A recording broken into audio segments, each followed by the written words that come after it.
السلام عليك يا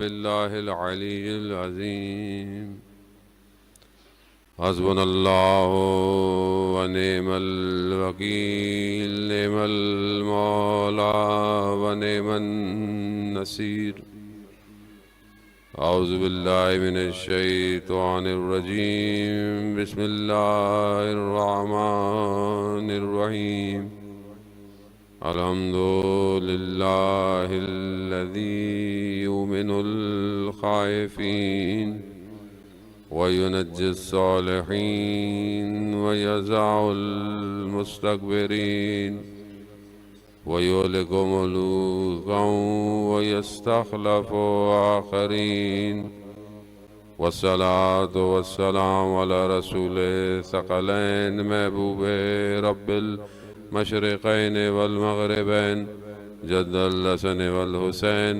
نبينا سيدنا بالقاسم محمد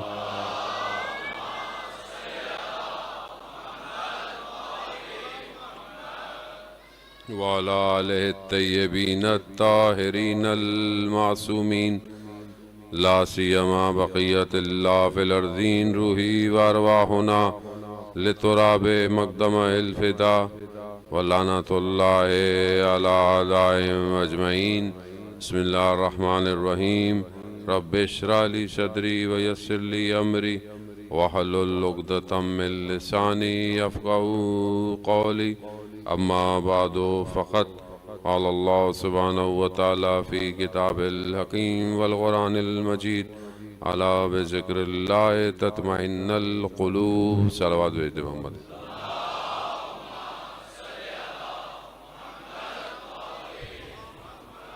عزاداران سید الشہداء ایام عزا ہیں اور لٹا ہوا کارواں شام میں موجود ہے. مشکلات، امتحانات، آزمائشیں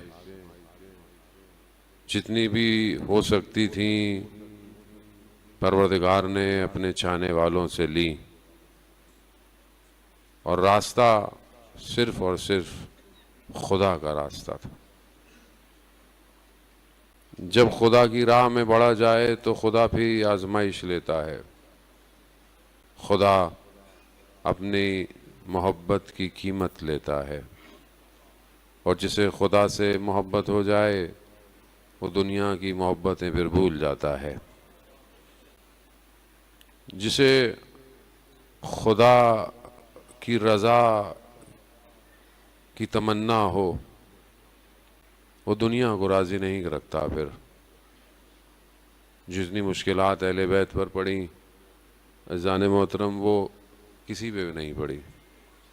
اس کی وجہ یہی تھی کہ دین ان کے گھر آیا تھا اور انہوں ہی نے دین کو بچانا تھا.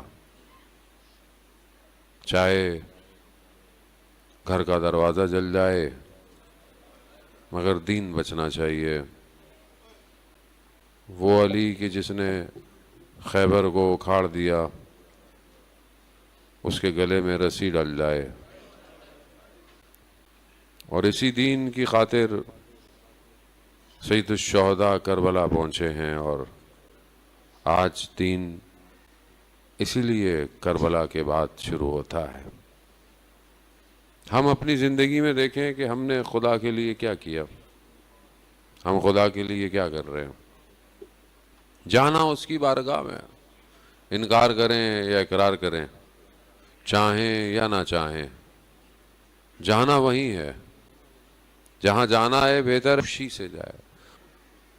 زبردستی لے کے تو جائے گا فرشتہ تو لے کے سب کو جائے گا، اس نے تو کسی کو نہیں چھوڑنا. بہتر ہے شخص تیار ہو اور تیاری کے ساتھ انسان اس دنیا کو ترک کرے.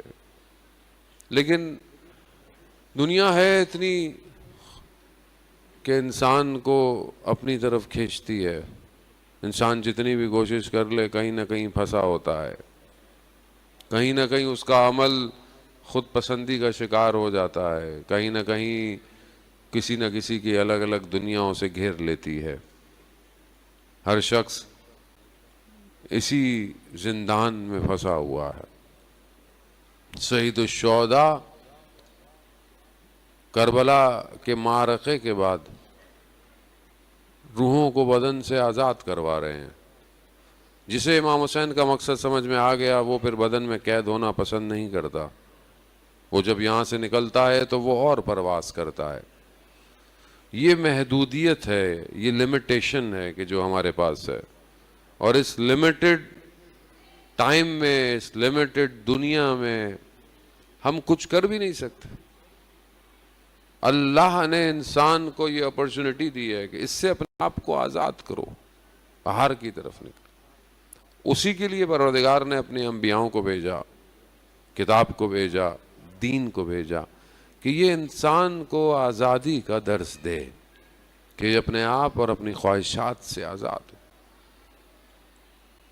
امام جعفر صادق علیہ الصلوۃ والسلام، اللہم صلی علی۔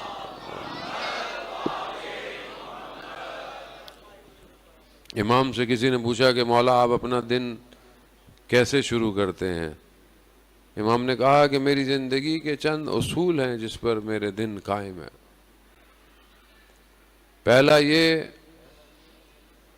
کہ خدا نے میرا رزق لکھا ہوا ہے اور یہ کسی اور کو مل نہیں سکتا، تو میں اس کے لیے پریشان نہیں ہوتا۔ خدا نے میرا رزق لکھا ہے، مجھے ہی ملنا ہے، کسی کو نہیں ملے گا۔ وہ کوشش کرنی ہے، محنت کرنی ہے، اسٹرگل کرنی ہے، ہمت کرنی ہے، لیکن میرا رزق لکھا ہوا ہے جو مجھے ملنا ہے، پریشان نہیں ہونا اس کے۔ میں ایسے اپنے دن کی شروعات کرتا ہوں۔ دوسری چیز کہ ہر روز میں آخرت کی طرف بڑھ رہا ہوں تو میں اپنی موت کے لیے تیار رہتا ہوں۔ ہر ایک قدم میرا آخرت کی طرف۔ کہا خدا نے میرے کندھے پر ایک ذمہ داری ڈالی ہوئی ہے اور اس ذمہ داری کو کوئی اور ادا نہیں کر سکتا،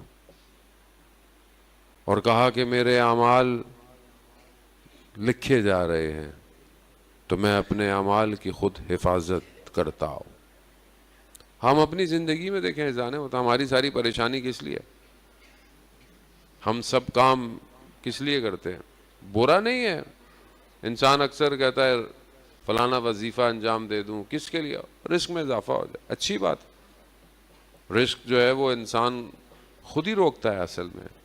اللہم اغفر لنا الذنوب التی، اللہ دعائے کمیل کے اندر ہے، پروردگار میرے ان گناہوں کو معاف کر دے جو بلاؤں کو لے کر آتے ہیں۔